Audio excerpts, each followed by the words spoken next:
পিতা মাতা প্রকট থাকতে কেউ তাদের অন্তরে দুঃখ কষ্ট দেবে। পিতা মাতার আশীর্বাদে আপনার জীবনের সবকিছু লাভ হয়ে যাবে। এমনকি পিতা মাতার আশীর্বাদে আপনি ভগবত শ্রীপাদ পদ্মকেও লাভ করবেন। আমাদের বৃন্দাবনের সিদ্ধ কৃষ্ণদাস বাবা, উনি জমিদারের ছেলে। পিতা দেহ রাখার পর মা সহমরণে গেল, যাকে বলা হয় সতীদাহ।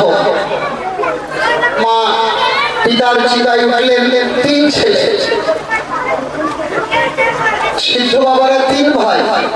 মা বড় ভাইকে বড় জমিদারি সামলানোর দায়িত্ব দিলেন, মেজ ভাইকে ছোট জমিদারি সামলানোর দায়িত্ব দিলেন, আর কৃষ্ণদাসের কপালে শাড়ির আঁচল ছেড়ে বেঁধে দিতে হলো, বাবা তুই বৃন্দাবনে গিয়ে ভজন কর, দেখবি অচিরেই রাধারানী তোকে সাক্ষাৎ দেবে। তো পিতা মাতার আশীর্বাদে ভগবত চরণও পাওয়া যায়।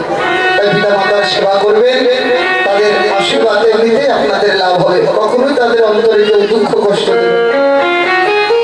বেরিয়ে অবসান হলো, চলে যাই ঘরে, মায়ে না দেখিয়া প্রাণ কেমন জানি বলে, বলো রাম দাসে কই শনি কানাইয়ের বউ,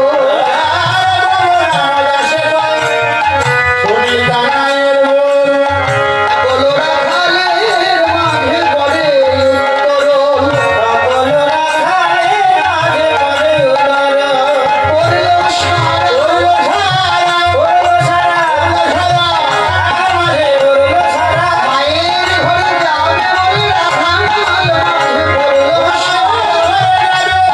রাখাল মাঝে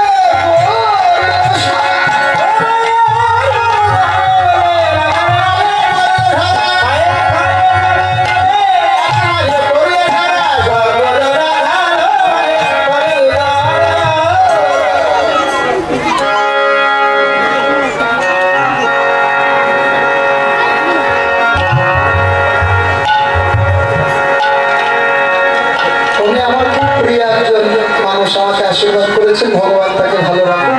আপনারা সবাই অনেকেই তাকে চেনেন। যারা দান দক্ষিণা করতে ইচ্ছুক, আমাদের শ্রদ্ধা বর্দা গেলে